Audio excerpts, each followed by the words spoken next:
Hello साथीहरू, मेरो बिहानीको सुरुवात चाहिँ हुन्छ ओछ्यान मिलाउँदै। ओछ्यान मिलाएर आज घरमा धेरै काम छ क्या, मकै रोप्नुपर्ने धेरै काम छ। सबैजनाले रोपिसक्नु भयो होला। हजुरहरूले त हाम्रो चाहिँ यता बाँकी नै छ, कसैको पनि रोप्या छैन। उहाँ चाहिँ मेरो छेउमा हुने चाहिँ सासु मम्मी बाबुलाई फकाउँदै हुनुहुन्छ। अनि म चाहिँ ओछ्यानहरू मिलाएर घरसर सफा गरेर मल बोक्न जान्छु। खाना चाहिँ मम्मीले बनाउनुहुन्छ। ओछ्यान अर्को कोठाको पनि मिलाउन गएँ। अर्को कोठा, यो कोठा चाहिँ मम्मीको, त्यो सुरुको मिलाएको चाहिँ मेरो। अब हामी घरमा त्यही 2 जना मात्र छौँ नि त, फ्यामिली 3 जना भनौँ न। अब सबै ससुरा बुवा अनि हस्बेन्ड चाहिँ बाहिर हुनुहुन्छ, त्यही भएर सासु मम्मी र म नै छौँ। त्यही भएर मिली काम गर्नुपर्छ। म अब यो सरसफाइ गरेर बाहिर खेतमा जान्छु मल बोक्न। मम्मी यहाँ नानी हेर्दै खाना बनाउँदै गर्नुहुन्छ। आँगन पनि हेर्नु न कति धेरै फोहोर भएको छ भने नि, पुरै ग्वाली पनि बनाउँदैछौँ नि त हामी। अब यसपालि हेर्नु न कति काम छ। ग्वाली पनि यति बेलै बनाएको, ग्वालीले गर्दा पनि यति धेरै फोहोर भएको छैन। मजाले घर सफा गर्नै पाएको छैन, ग्वाली बनाउँदैछौँ। त्यसै कारणले उहाँ आँगनमा हेर्नु न यति फोहोर थुप्रिन्छ। अनि यो लिची, मेन कुरा त यो लिची र यो पिपल।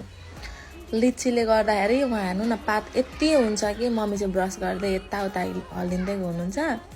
लिचीको पात झरेर भन्नुहुन्छ भने कति मल बनाउँदा थाकिसकेको। अब सबै यो डढाइदिने हो।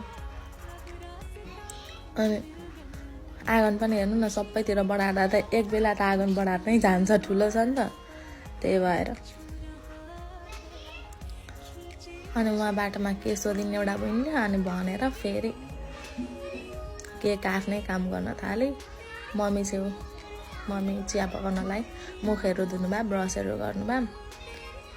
त्यही भएर आँगन चाहिँ यति बेर लाग्छ नि, भन्नुहुन्छ भने बढार्न यति टाइम लाग्छ। अनि बिहान यताउति घर बढार्दा ओर्दा ओछ्यानहरू मिलाउँदा ओर्दा लगभग 8 बजी जान्छ। पुरै घर सर आँगनहरू बढार्दा 8 बजी जान्छ। अनि 8 बजेदेखि मेलामा गयो। अनि यसो कोही कोही बेला रमाइलो गर्न मन लाग्छ, टिकटक बनायो। मकै रोप्न त अब मिसिन ल्याएको छु, मिसिनले नै रोप्नु पर्नेछ। मल बोक्न पनि डोकोमा होइन, गुड्काउने गाडी जस्तो ल्याएको छु र त्यसमै बोक्दैछु। बोक्न त तर एक्लैले अलिक गाह्रो हुन्छ नि त, घरमा पनि बाबु छ सानो, हेर्नु पर्यो। अनि त्यही भएर मैले भन्दै गरेको नि, ग्वाली चाहिँ नि साथीहरू यही हो। उहाँ हेर्नु न कस्तो भद्रगोल छ।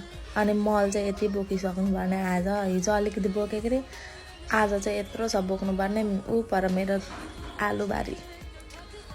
त्यहाँदेखि त्यसपछि म बिहानै उठेर ठुलो गिलासको 1 गिलास पानी पनि खान्छु क्या। मेरो अनुहार पुरै बिग्रेको छ पिम्पल आएर। अनि मेरो प्यारो राम्रो घर हेर्नुहोस् त साथीहरू। जस्तो भए पनि आफ्नो घरमा आनन्दै हुन्छ क्या, बेग्लै आनन्द हुन्छ। Thank you.